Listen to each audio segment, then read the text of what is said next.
Bom dia a todos, é com muito prazer que nós vamos realizar a nossa live hoje sobre a EC 136 com o Dr. Mário Brunhara, que vai explanar muitos conteúdos para que a gente fique mais informado.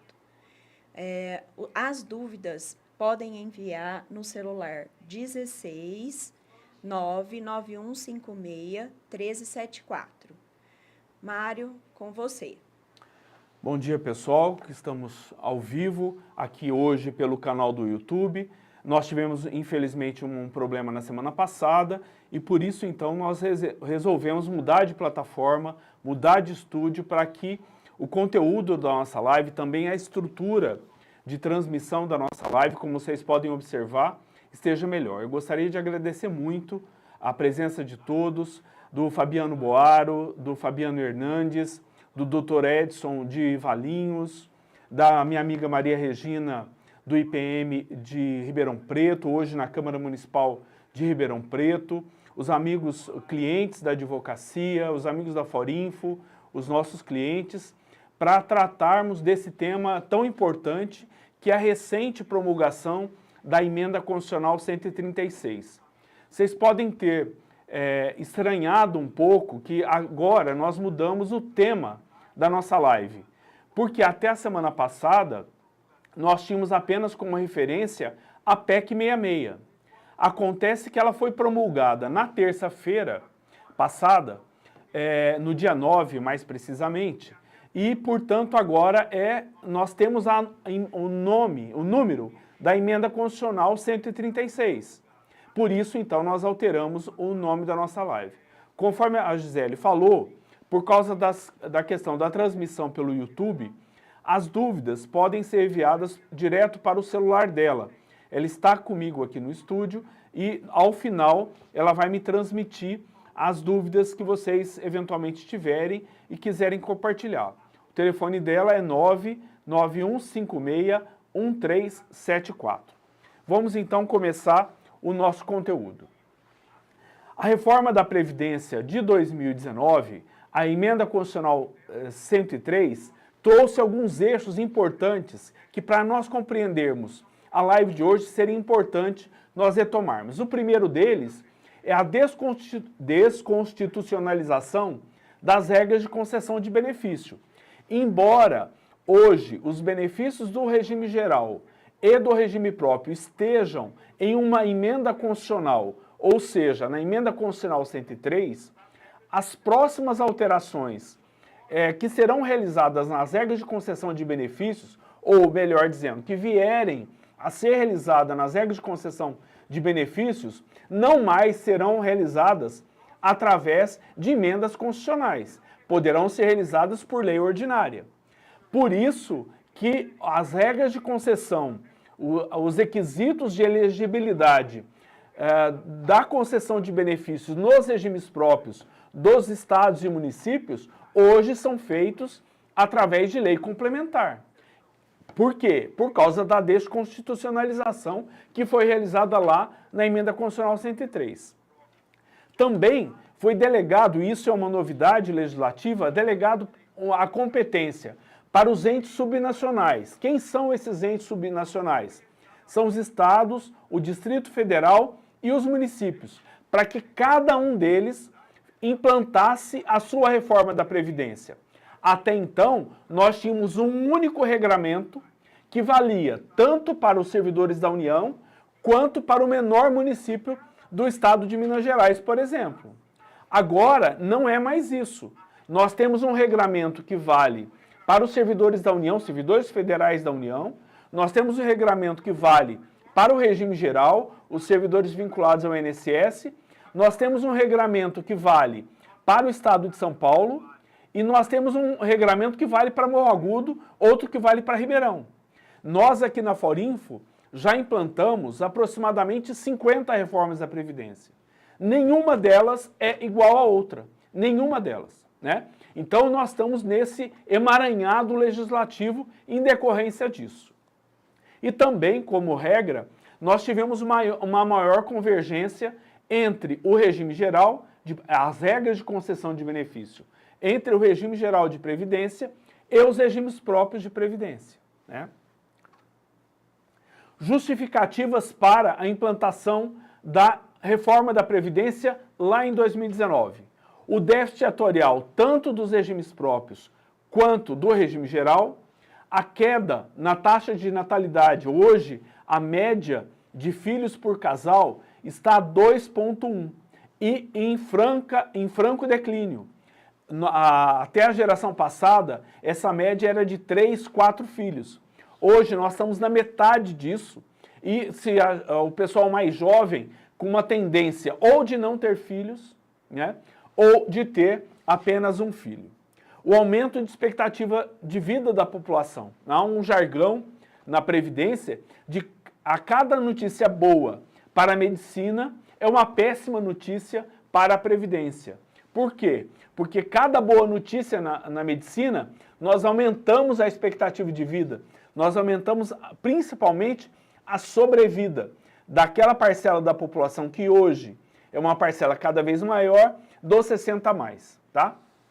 E com tudo isso, o crescente comprometimento das receitas dos governos, tanto federal, quanto estadual, quanto municipais, para o pagamento dessas aposentadorias e dessas pensões.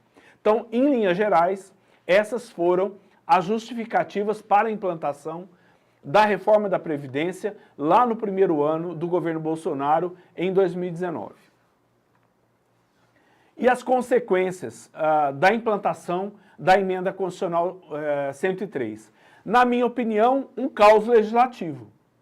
E para mim, este caos está estampado na seguinte questão. Nós temos uma redação do artigo 40 que vale para o regime próprio da União, para o Estado de São Paulo, para Morro Agudo e para Ribeirão Preto. Mas que não vale para Orlândia, que não vale para Bebedouro, ou seja, que não vale para aqueles municípios, para Salles Oliveira, estou citando municípios aqui da minha região, para aqueles municípios que ainda não implantaram as suas reformas da Previdência.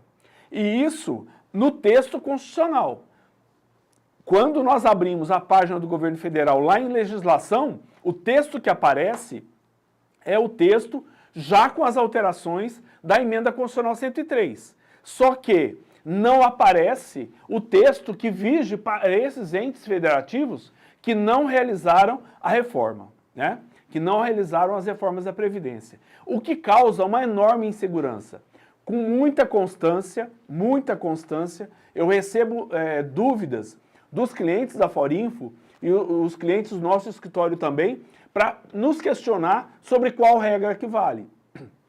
E aí nós temos que pensar em qual município nós estamos falando, né?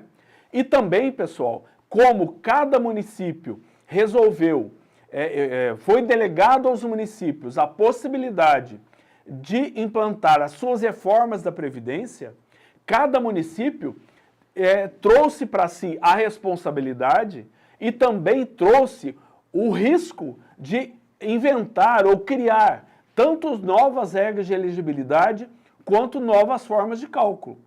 Disse para vocês anteriormente que nós não temos, aqui na Forinfo, que eu já implantei, 127 reformas da Previdência, né?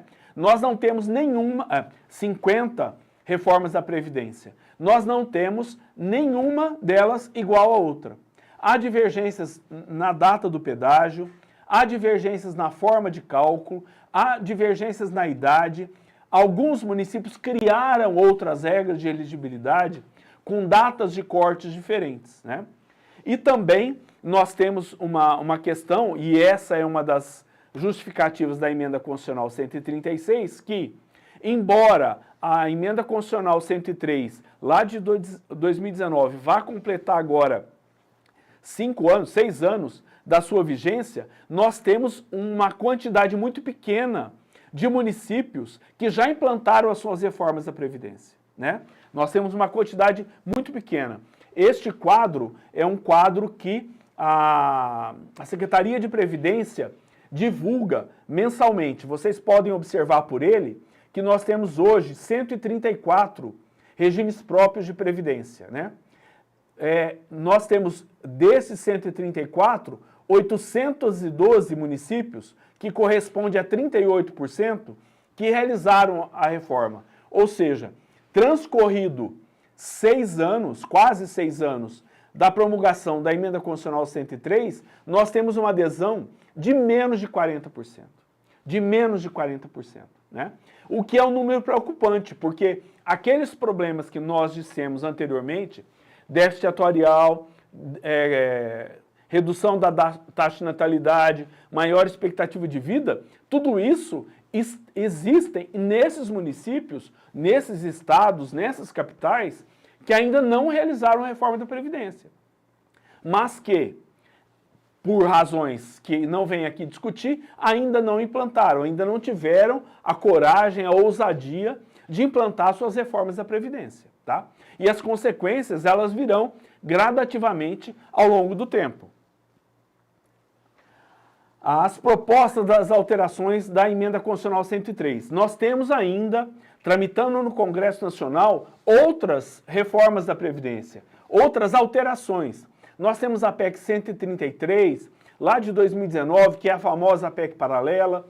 Nós temos a PEC 6/2024, que trata da redução da contribuição dos inativos. E nós tínhamos até então a PEC 66, que foi recentemente promulgada pelo Congresso sob o número 136 de Emenda Constitucional 136, que é o tema da nossa live de hoje, né? Eu aproveito aqui para fazer um parênteses, para agradecer as mais de 120 pessoas que estão conosco ao vivo agora nesse momento, tá? Muito obrigado por vocês e nós vamos continuar aqui.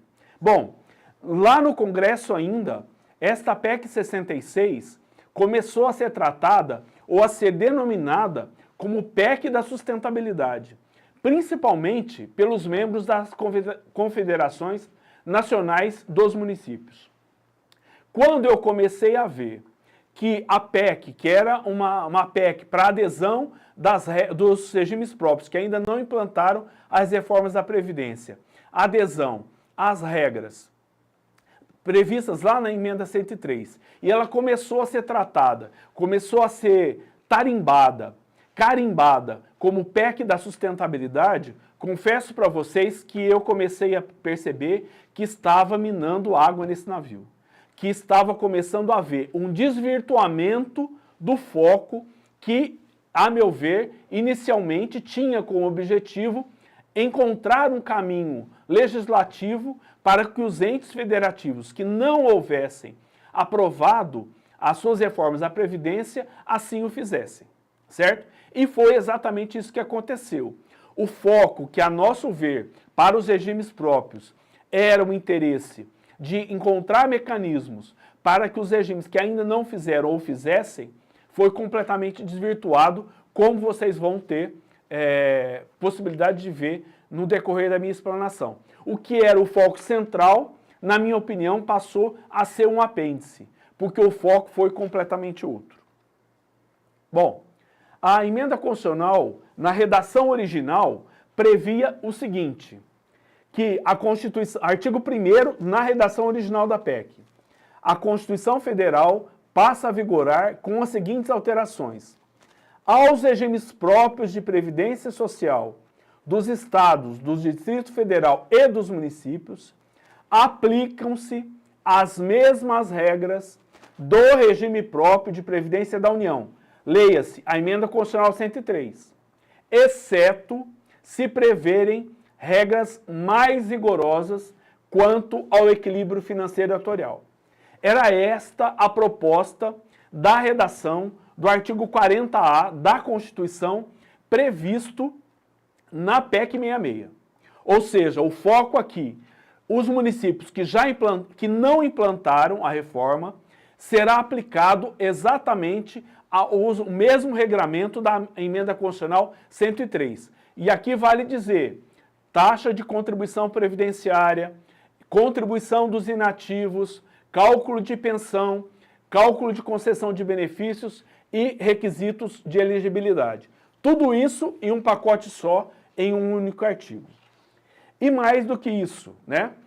No artigo 3º, os estados, o Distrito Federal e os municípios deverão promover em até 18 meses, portanto, tinha um prazo para a implantação disso, após a promulgação desta emenda constitucional, se referindo à proposta lá prevista na PEC, alterações legislativas internas relacionadas ao respectivo regime próprio, para prever, no mínimo, as mesmas regras do regime próprio de Previdência Social da União, a que se refere o artigo 40A da Constituição. No parágrafo único, se em 18 meses o município não tivesse implementado esta reforma, passaria a vigorar automaticamente as mesmas regras de concessão previstas lá na Emenda Constitucional 103. Ou seja, os municípios tinham a possibilidade de trazer para a sua legislação as mesmas regras da Emenda Constitucional 103, e se assim não o fizessem, no prazo de até 18 meses, vigoraria integralmente o disposto lá na Emenda Constitucional 103. O que eu, como consultor previdenciário, comecei a ouvir.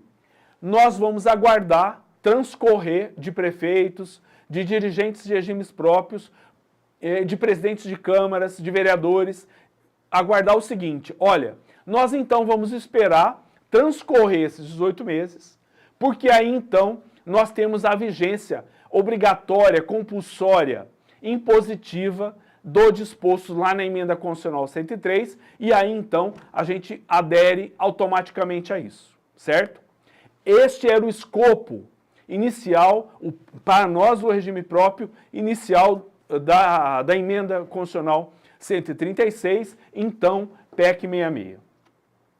Bom, pessoal, agora, depois de tramitar aí mais de um ano lá no Congresso Nacional, quase 2 anos lá no Congresso Nacional, foi promulgado no último dia 10, publicado no último dia 10, a Emenda Constitucional 136. Agora, então, nós vamos verificar entre aquilo proposto lá na PEC, que eu acabei de falar para vocês, um dos aspectos que era o central, como é que isso tudo ficou? Bom, a reforma da Previdência dos estados e municípios. Não houve alteração no artigo 40 da Constituição Federal. Foi extinta, foi excluída a previsão que constava naquela redação que eu acabei de ler para vocês, que obrigava aqueles estados e aqueles municípios que não fizeram suas reformas da Previdência, que em até 18 meses iria vigorar. Ou seja, não é possível fazer mais daquela maneira, certo? Os estados e municípios terão que encontrar outras alternativas para implantar as suas reformas da Previdência. E isto com essa justificativa aqui, que aos estados e municípios e Distrito Federal, aos entes subnacionais, há previsão na própria Constituição Federal, lá no artigo 24, que delega para os municípios a possibilidade de legislar sobre Previdência Social. Ou seja, o próprio Congresso Nacional recuou nesse aspecto, delegando, voltando a competência, com a seguinte justificativa, que eu lendo o texto do relator lá, e do relator que fez a admissibilidade da proposta, dizendo o seguinte: olha, nós não podemos impor, em razão desses dispositivos constitucionais, que os municípios e estados, o município de Belo Horizonte, tenha, por exemplo, o mesmo regramento que tem um pequeno município do sul de Minas Gerais, por exemplo, um município com 800 ou 1.000 habitantes. Não é possível que seja isso. Claro que existe uma discrepância grande, mas o que está em jogo aqui é a disposição e a saúde financeira destes regimes próprios, tanto da cidade de Belo Horizonte, para utilizar esse exemplo, como também para esse pequeno município. O que está em jogo é isso. É bom a gente considerar, pessoal, que os municípios que não fizeram a reforma da Previdência, em termos de percentuais daqueles que ainda não foram atingidos pela reforma da Previdência, é um percentual diminuto, muito pouco, tá? Por quê? Porque o regime geral já foi, a União já foi, a grande maioria dos estados já fizeram, a grande maioria das capitais fizeram e a grande maioria das cidades com regimes próprios e aí com mais de 1 milhão de habitantes, também já fizeram suas reformas. Os municípios que não fizeram representam servidores que não estão sujeitos a essas regras, representam um percentual muito pequeno em relação aos demais. Traduzindo em bom português para aqueles regimes próprios que ainda não fizeram as suas reformas da Previdência. Este abacaxi terá que ser descascado localmente. Esta é uma questão que deve ser enfrentada pelos municípios, pelos regimes próprios dos municípios. E aí, pessoal, eu como consultor previdenciário, contratado algumas vezes para realizar a reforma, acompanhar a reforma da Previdência e fazer, inclusive, audiências públicas, o que eu tenho visto é a seguinte justificativa. Esse é um problema político, nós não queremos mexer nisso agora, mas entendo eu que postergar essa questão é postergar um problema que, de alguma maneira, vai recair sobre aqueles gestores que foram omissos em relação a isso. Quando eu falo em omissão tanto da Câmara, quanto do Poder Legislativo, quanto dos próprios gestores. Eu acompanhei uma Câmara Municipal que fui contratado para realizar a reforma da Previdência. O prefeito municipal encaminhou a reforma da Previdência para o município, para a Câmara Municipal. Eu fiz a audiência pública, fiz a reunião com os vereadores e os vereadores rejeitaram a proposta encaminhada pelo prefeito, com um viés extremamente político. Muito bem. Sobreveio as últimas eleições. Daquela composição da Câmara de Vereadores, apenas um vereador foi reeleito. Apenas um vereador. Portanto, não é o enfrentamento deste problema que terá consequências tão graves para a reeleição dos prefeitos e dos vereadores. Entendo eu que é um problema importante, ele precisa ser tratado com clareza e com a seriedade que isso necessita ser encarado, porque é uma questão do futuro, de aposentados e pensionistas. Nós estamos falando de futuro para mais de 50 anos, né? Mas que essa questão política, infelizmente, há um viés muito grande e eu vejo que não há uma vontade política muito grande. Entendo esta questão, essa pressão e essa questão política exercida sobre os prefeitos, sobre os vereadores, sobre os dirigentes dos regimes próprios. Mas é necessário a coragem de enfrentar este problema que eu costumo dizer para os prefeitos que eu faço assessoria. É o seu pior problema financeiro. Se você tem dívidas, tem restos a pagar de outros exercícios que você recebeu de herança da administração passada, este problema é muito pequeno em relação ao problema que você tem que enfrentar com a reforma da Previdência. O que eu percebo, muitas vezes o prefeito não quer enfrentar esse problema, mas quando chega o calculatorial, quando chegam as alíquotas muito altas para cobrir o déficit, o prefeito quer fazer um outro cálculo, o prefeito quer encontrar uma outra maneira de financiar esse déficit. Ora, a reforma da Previdência não vai resolver esse problema na íntegra, mas ela vai reduzir sensivelmente esse déficit atuarial.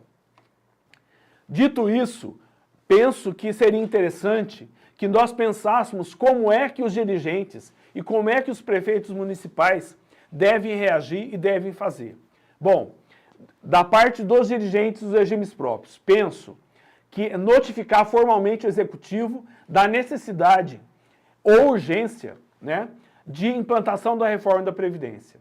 Sensibilizar o Legislativo da necessidade de implantação da reforma da Previdência. Terminada essa live, pessoal, esse conteúdo vai ficar gravado. As quase 150 pessoas que nós temos aqui ao vivo agora, copiem esse link e mandem para os seus presidentes, mandem para os seus executivos municipais, mandem para os seus vereadores, né? Eles precisam entender isso. Envolver os conselhos dos regimes próprios na discussão e na implantação de estratégias para a implantação da reforma da Previdência. Levar os dados relativos aos déficits atuariais dos regimes próprios para conhecimento, desses atores políticos e também dos servidores. Elaborar um anteprojeto de reforma da Previdência. Anteprojetos da reforma da Previdência, como eu já comentei com vocês, eu já analisei, e quando eu digo analisar, é analisar com lupa, tá? Eu analiso vírgula a vírgula dos projetos que são submetidos aqui para a implantação da Aforinfo. Ora, nós percebemos que quando há um cuidado legislativo, um cuidado na elaboração dessas minutas, nós temos reformas da Previdência bem estruturadas, com coerência. Quando nós fazemos o copia e cola, quando o servidor do regime próprio não consegue interpretar a própria norma que ele vai ser obrigado a resolver, eu penso que esse é um pacotão feito, implementado goela abaixo dos regimes próprios, sem a participação dos regimes próprios e sem servidores, tá? Sem os servidores, com resultado de uma produção, de uma reforma da Previdência que, por algumas vezes, nós já tivemos a oportunidade de refazer. Não foram poucos os municípios que foi necessário uma revogação integral da reforma. Então, nós já temos municípios aqui, pelo menos uns 4 ou 5, e 4 ou 5 é 10% daquilo que nós já fizemos, portanto é muita coisa num projeto dessa magnitude para ser refeito. E para os dirigentes dos regimes próprios, eu digo o seguinte, prepare-se para se defender junto ao Tribunal de Contas, eu falo aqui com o conhecimento mais próximo do Tribunal de Contas do Estado de São Paulo, para justificar a não realização da reforma. Não raramente eu vejo que está caindo sobre o colo do dirigente dos regimes próprios, do presidente, quiçá dos conselhos, a responsabilidade pela não implantação. E aí, já tive a oportunidade, inclusive, de ser contratado para fazer a sustentação oral desse regime próprio. E essa pessoa que me contratou, a válvula de escape foi, eu encaminhei para o Executivo a lei da reforma. E lá no Executivo, o Executivo não tomou providências. Ora, ele se safou dessa, mesmo porque a iniciativa de encaminhar para o Legislativo, para apreciação do Legislativo, é do prefeito municipal. Mas nada impede que o regime próprio elabore, discuta a sua reforma da Previdência. Eu tenho plena certeza que uma reforma que tem origem no regime próprio é uma reforma, no mais das vezes, com muito mais conteúdo, muito melhor, legislativamente falando, do que uma reforma que vem exclusivamente do Executivo. Bom, consequências, né? Os dirigentes dos regimes próprios e os poderes legislativos manterão o protagonismo da reforma local. Cabe aos dirigentes dos regimes próprios, depois ao Executivo e ao Legislativo, a condução dessa questão, a condução dessa direção, o enfrentamento deste problema. E a atuação do Tribunal de Contas nas reformas da Previdência. Nós temos visto, digo isso aqui pelo Estado de São Paulo, e vejo também iniciativas de outros tribunais de contas, Tribunal de Contas do Espírito Santo, Tribunal de Contas do Rio de Janeiro, Tribunal de Contas do Mato Grosso do Sul, que tem feito uma gestão muito forte nos municípios que ainda não fizeram a reforma, para que assim o façam. Nós temos a questão do Poder Judiciário, eu vou transcrever logo a seguir agora uma decisão do Poder Judiciário, e também, por vezes, a atuação do Ministério Público, que tem questionado, tem aberto inquéritos civis, questionando a mora, questionando a não implantação da reforma da Previdência em determinados municípios. Aqui na nossa região, mais precisamente no município de Altinópolis, nós tivemos o prefeito municipal que encaminhou a reforma da Previdência para o Legislativo rejeitou essa reforma da Previdência, o prefeito encaminhou novamente, o Legislativo rejeitou novamente, ao ponto de ser ajuizada uma ação direta de inconstitucionalidade por omissão, dando um prazo de 180 dias, 6 meses, para que o município implementasse a sua reforma da Previdência. Ou seja, o município teve que passar pelo constrangimento de ser coagido, de ser forçado, de ser obrigado a cumprir uma decisão do Pleno do Tribunal de Justiça do Estado para realizar a sua reforma da Previdência. A decisão está aí, depois a gente vai compartilhar com vocês. E, finalmente, deu resultado. Em 8 de novembro de 2024, foi promulgada a Lei Complementar 212, implantando a reforma da Previdência neste município aqui. Ora, essa atuação do Poder Judiciário, acredito eu, poderá agora muito mais, com a promulgação da Emenda Constitucional 136, se estender para outros municípios que permanecerem omissos, né? Ou seja, se não fizerem por iniciativa própria, correrão o risco de passar por esse constrangimento.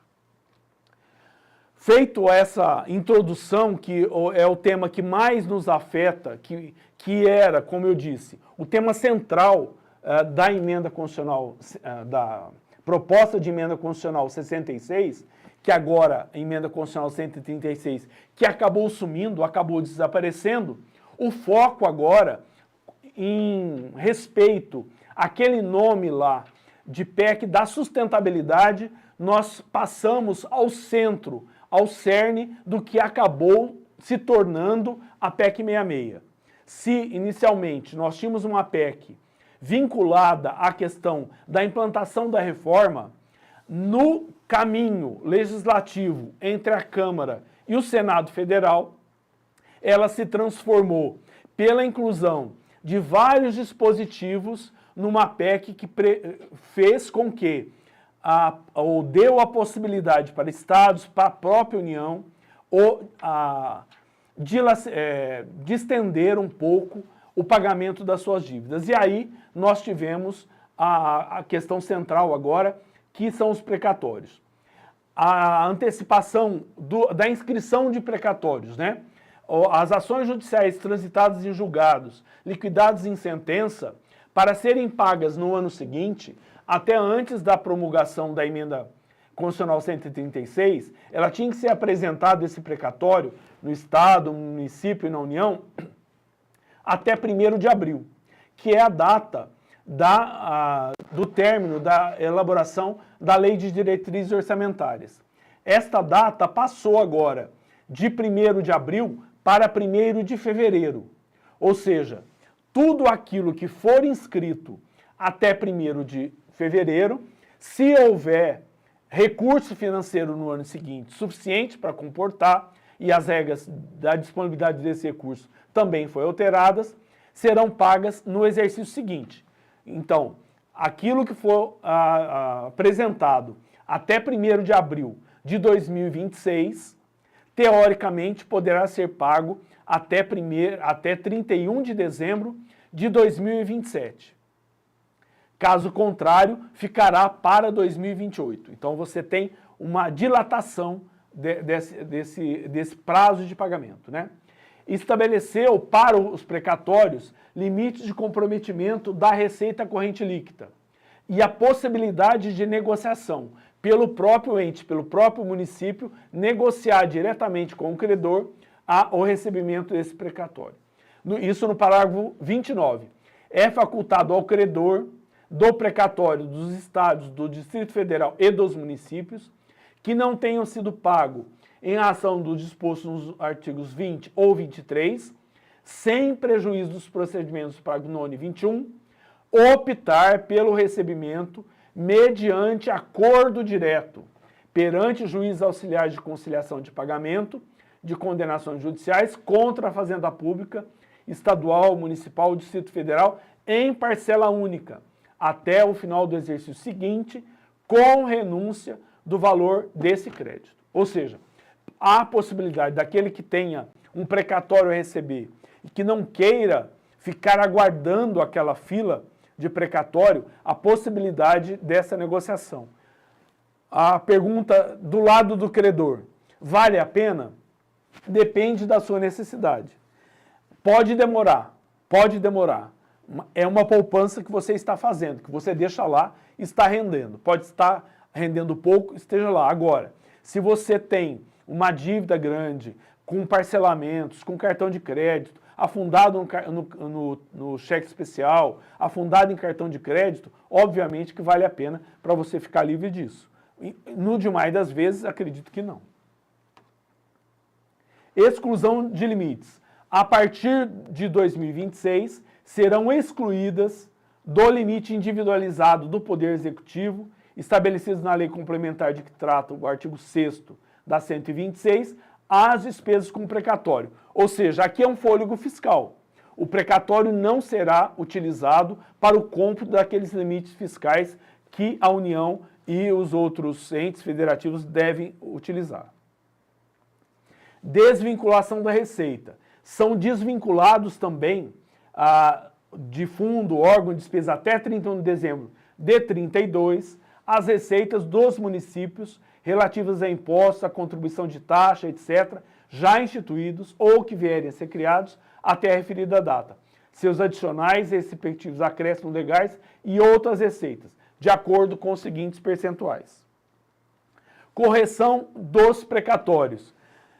Esta questão aqui é importante tanto para os regimes próprios quanto para os servidores, os clientes meus que estão aqui nos assistindo ou os clientes de qualquer outros advogados.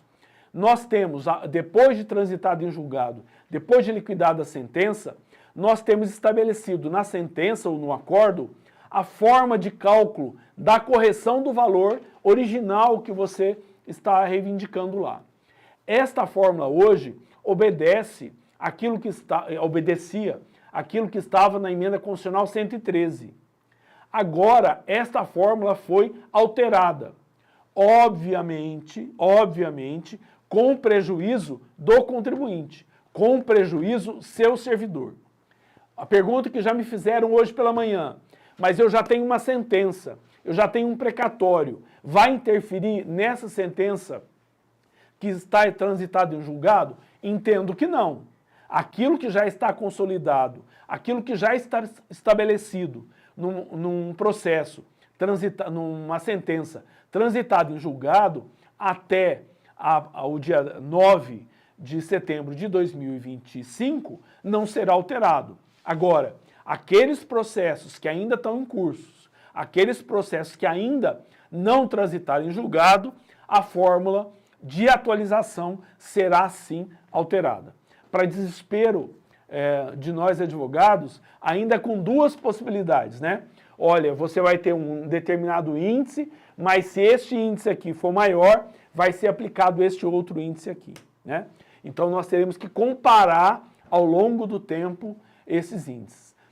Para os advogados e para os clientes também, já há uma ação da OAB Federal no Supremo Tribunal Federal questionando essa forma de cálculo aqui. Então, ainda está sujeito a um questionamento legislativo essa questão que eu estou apresentando para vocês aqui.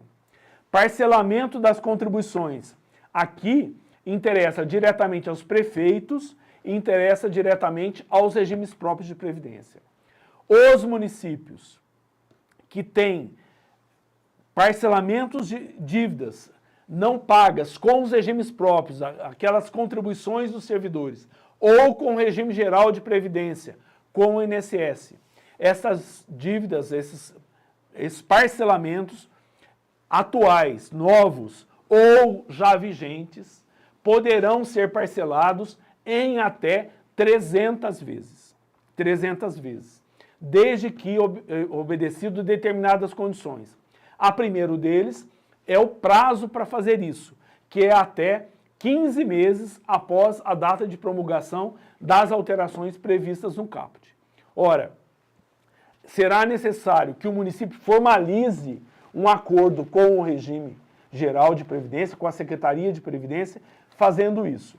Será necessário para os regimes próprios que não fizeram a reforma da Previdência, que adotem a reforma da Previdência.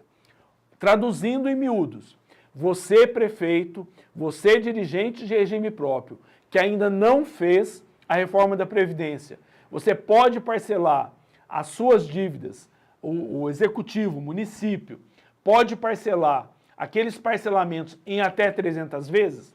Pode parcelar. Quais são as condições? Uma delas, e a Secretaria de Previdência irá regulamentar isso com maior detalhamento, nós estamos esperando a Secretaria de Previdência regulamentar isso, será a implantação da reforma da Previdência Local. Entendo eu que você pode já encaminhar para apreciação do Legislativo esta prorrogação em até 300 vezes, mas esta aprovação para ser válida, para começar efetivamente a valer, vai depender, primeiro, de obedecer o regramento estabelecido pela Secretaria de Previdência e também condicionada à aprovação da implantação da reforma. Para os municípios que fizeram, para os municípios que já fizeram as suas reformas da Previdência, Ribeirão Preto, Morro Agudo, Viradouro, alguns municípios aí do estado do Mato Grosso do Sul, aqui de Minas Gerais, do Rio de Janeiro, do Paraná, que já fizeram. Esses não têm que cumprir essa formalidade, porque a sua reforma já foi feita. Terão que cumprir a formalidade da formalização de um acordo com a Secretaria da Previdência, prevendo isso e comprovando que já realizou a sua reforma da Previdência. Portanto, é um momento de trabalho para todos nós. Bom, e isso tem que obedecer determinadas condições. Adoção das regras de elegibilidade previstas lá no artigo 40 e na emenda constitucional e a adequação do rol de benefícios. Nós sabemos que desde a implantação da reforma, os regimes próprios só podem conceder aposentadorias e pensões. Não podem conceder auxílio-doença, não podem conceder auxílio-reclusão, não podem conceder auxílio-maternidade. A adequação de alíquota, que não pode ser inferior a 14, e instituição do regime de previdência complementar. O prazo para isso, será até 10 de dezembro de 2026. Anotem essa data nas agendas de vocês. Bom, o parcelamento das dívidas, como eu já disse, nos termos do artigo 115 do ato das disposições constitucionais transitórias, é em até 300 parcelas. E o parcelamento dos municípios com o INSS também poderá ser prorrogado nos termos do artigo 116 do mesmo ato. Para os municípios que têm regime próprio, depende da continuidade do parcelamento do regime geral, obedecer àquelas disposições lá do 115. Portanto, o município que tem regime próprio de previdência e tem dívidas com o INSS, vai poder parcelar essas dívidas com o INSS se também fizer implantar a sua reforma da Previdência aqui, comprovar aqueles requisitos que nós dissemos anteriormente, O prazo para a formalização dos parcelamentos junto à Secretaria de Previdência é 31 de agosto de 2026. Portanto, é um prazo menor. A reforma pode ser aprovada até 10 de dezembro de 2026, Mas a formalização do parcelamento é uma data menor, é até 31 de agosto. Vale aqui, dada a importância desse tema para os regimes próprios que não fizeram a sua reforma da Previdência. Não vamos deixar para a última hora fazer isso, porque a formalização do acordo com o Ministério depende da análise do Ministério do cumprimento dessas obrigações previstas aí no ato das disposições constitucionais transitórias. Você deixar para começar a discutir essa questão da reforma, essa questão do acordo com o Ministério, lá em julho de 2026, não é razoável, Portanto, o momento para fazer isso com calma, com tranquilidade, é agora, O tempo urge e passa muito rápido. Isso é um tema importante também, exclusão da base de cálculo do PASEP, previsto no artigo 6º da emenda constitucional 136. Esta questão, pessoal, do PASEP, era uma questão crucial para o caixa, para as finanças dos regimes próprios, né?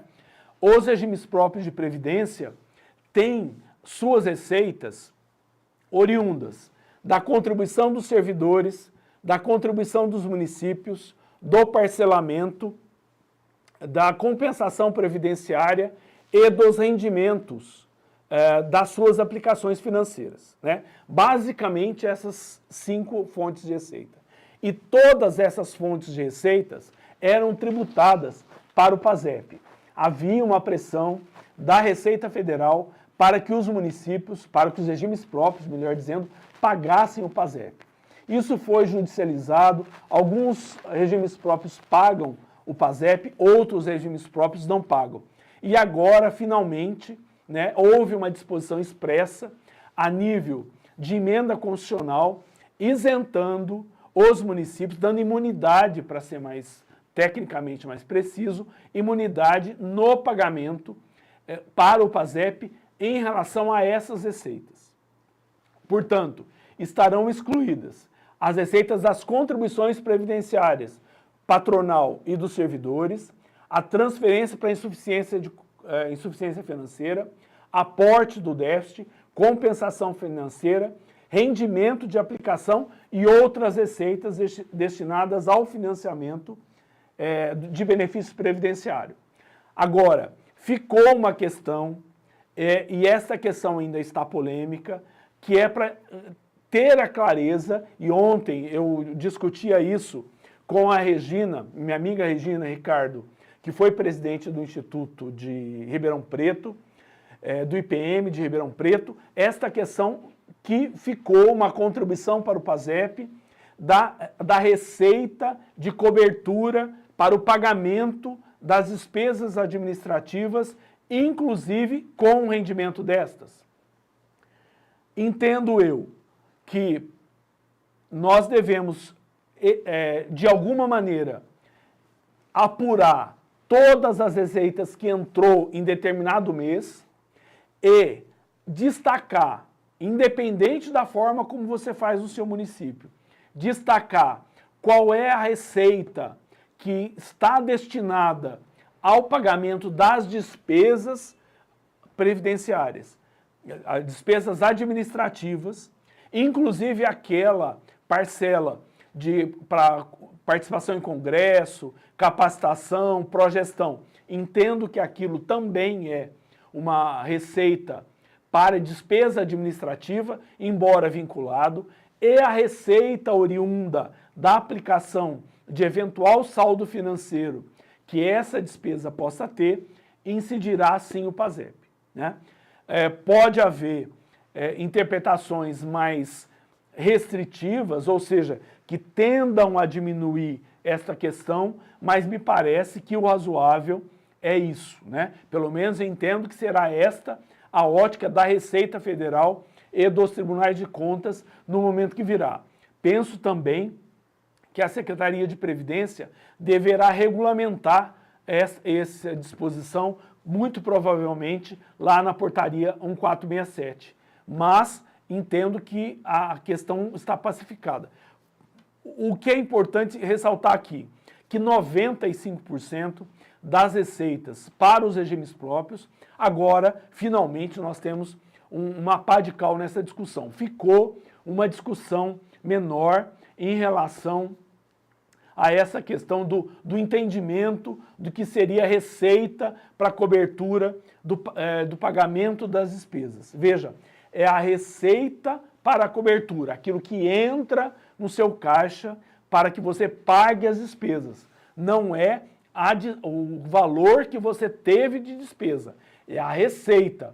A receita para a minha despesa administrativa é de R$1 milhão, eu tive uma despesa de 800, qual que é a base de tributação do PASEP? A receita de R$1 milhão, mais os rendimentos que eventualmente eu tenha das contas vinculadas destinadas ao pagamento dessas despesas aqui.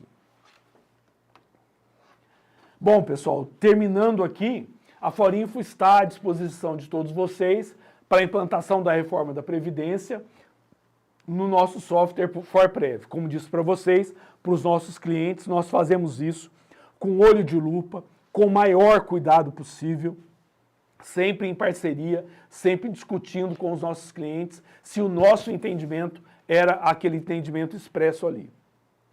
Nós também disponibilizamos a realização de capacitações para os gestores, para os conselheiros, servidores locais, sobre diversos temas ligados aos regimes próprios. Muitos de vocês, dos mais de 150 que estão ao vivo conosco agora, já participaram das nossas capacitações, das nossas lives, etc. Também prestamos serviço na elaboração de projetos de lei para a implantação da reforma da Previdência e também elaboramos cartilha previdenciária com as regras locais de concessão de benefício, né? Para informações sobre isso, vocês podem entrar em contato com a Gisele, naquele telefone que eu já passei para vocês, ou então lá no nosso site, forinfo.com.br, ou então no meu site, que eu gostaria muito que vocês avaliassem, que foi ao ar agora recentemente, www.mariobrunhara.com.br, certo? Eu vou ver com a Gisele se tem alguma pergunta aqui, para que nós possamos responder. Pessoal, obrigada pela participação de todos. Mário, parabéns pela live, muito esclarecedora. Tem muita gente parabenizando e muita gente... Um minuto só, pessoal. Um minuto. Perdão, pessoal, o microfone estava desligado. Mário, obrigada a todos participantes da nossa live. Mário, parabéns pela explanação, foi muito esclarecedora, tem muita gente elogiando aqui, e se eu falar nomes, vou estar deixando de falar alguém, e sendo, assim, não gostaria.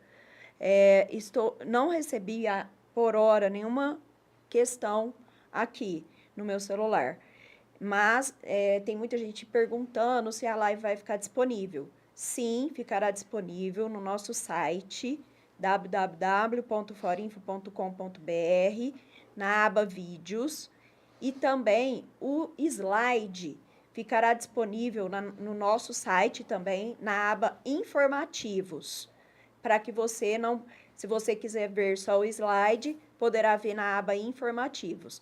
E o vídeo com os slides na aba Vídeos. Peço a vocês que, se tiverem dúvida agora que vocês vão pensar, repensar, discutir entre vocês, que mande no meu celular, que eu estarei encaminhando para o Dr. Mário. Muito obrigada a todos, parabéns, Mário, e até breve. Bom, pessoal, eu agradeço, né? E fico à disposição, como sempre, vocês que nos conhecem, sabem que o canal conosco é um canal direto, podem entrar em contato comigo, ou com a Gisele, ou com qualquer dirigente lá da Forinfo. Nós permanecemos à disposição.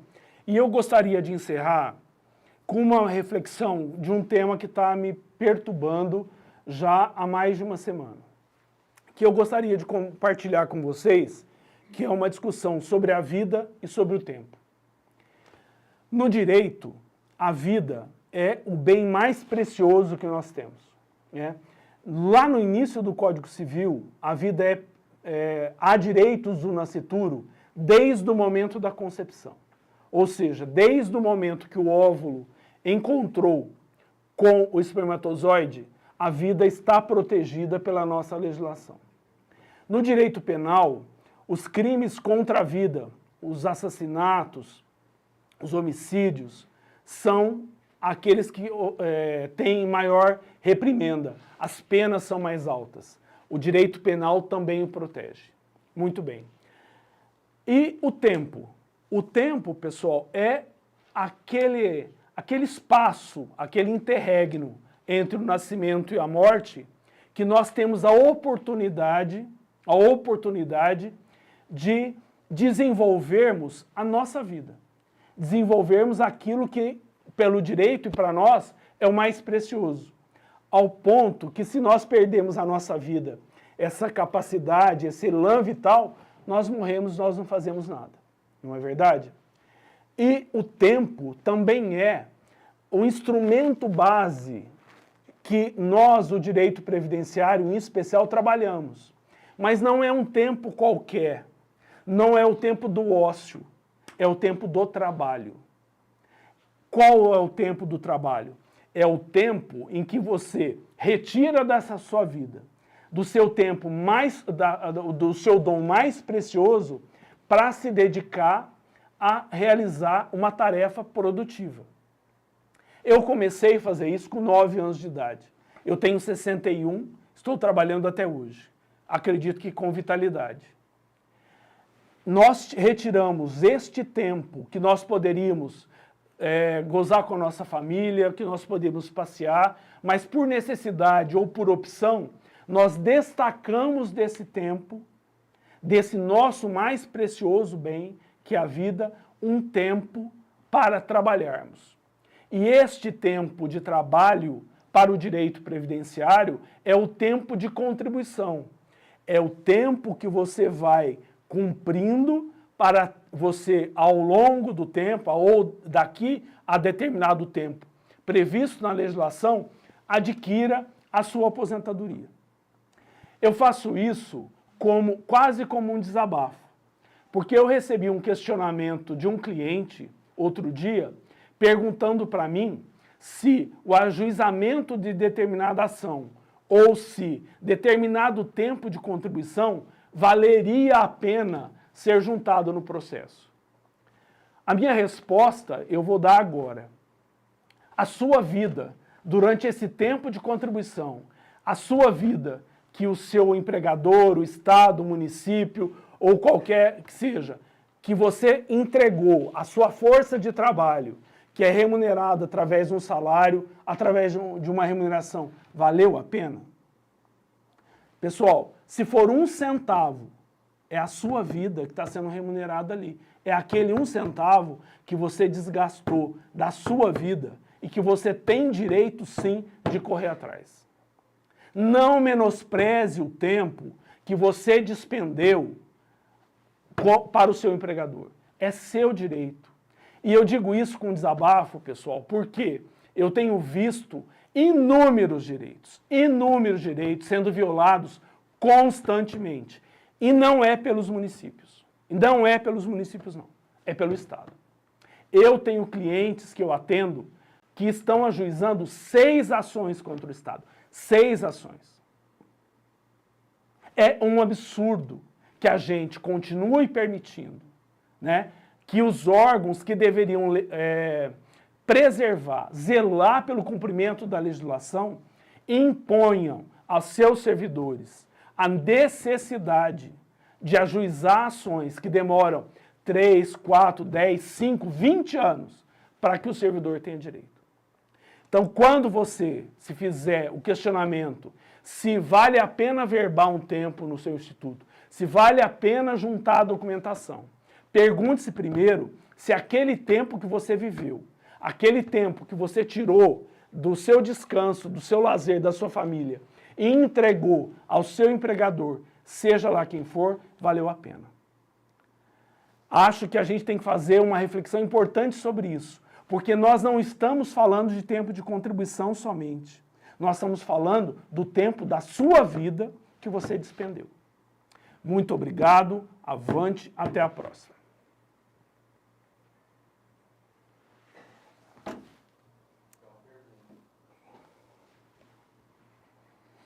Pessoal, tenho mais uma pergunta. Ou uma pergunta, né? Pessoal, tem perguntas aqui sim. Tem uma pergunta aqui da Rafaela, tá? Que ela está falando assim, no caso de um mês que o ente não repassa as contribuições previdenciárias patronais, nesse mês em questão, não terá contribuição ao PASEP, visto que a base será 0? Sim, é a receita. Receita é aquilo que efetivamente ingressou no seu cofre. Aquilo que efetivamente o município repassou. Sim, não haverá. Se houve atraso, essa receita será uma receita diferida. Ela será integralizada ao seu recurso posteriormente, no momento em que ele ingressar no seu cofre, ou seja, no momento que ela for depositada, ela será, sim, tributada ela estará isenta, né? Ou, veja bem, Se for uma receita administrativa, da mesma maneira. Se for uma receita para pagamento de benefício previdenciário, ela já estará isenta de qualquer maneira pelo disposto da 136. Agora, se parte dessa receita que deveria ter sido repassada era para custeio da despesa administrativa, quando ela efetivamente ingressar, aí sim ela será tributada. Tem outra pergunta aqui, Mário, da Paula Inácio. A partir de qual competência será estabelecida essa contribuição do PASEP desta forma? A emenda, boa pergunta, a emenda constitucional entrou em vigor no dia 10 de setembro de 2019. Não tem nenhuma previsão de vigência, portanto, ela entrou em vigor a partir disso. Acredito que isso é uma questão que a Receita Federal e a própria Secretaria de Previdência vão regulamentar, mas entendo eu que é dos recursos que forem oferidos no mês de setembro de 2025. Tem outra pergunta aqui, Mário. As receitas das taxas recebidas a partir do dia 1º ou a partir do dia que a lei entra em vigor? Entendo, é a partir do dia que a emenda constitucional entrou em vigor, foi promulgada, na verdade, né? Que é 10 de setembro. Tem outra pergunta aqui da Larissa Santos. No caso das sobras de taxa, se for devolvida ao Previdência, aos cofres previdenciários, poderia haver algum tipo de compensação nos próximos pagamentos do PASEP? Não está previsto isso, e como você já pagou, né, e se você retornar isso para custeio de benefício previdenciário, entendo que não. Essa é uma questão que vai ficar em aberto, uma boa discussão, mas não vejo, pelo texto, não vejo uma compensação disso não. Pode ser que a Receita Federal faça essa regulamentação, né? Aquela sobra de caixa que o Conselho decidiu retornar para o pagamento de benefício previdenciário. Mas isso não está previsto, nós vamos ter que aguardar a regulamentação futura. Bom, as perguntas, não tenho mais perguntas por hora, e as que tiverem podem enviar no meu celular, 16 99156 1374. Um grande abraço e, como diz o doutor Mário, avante. Avante. Pessoal, até a próxima, muito obrigado, avante.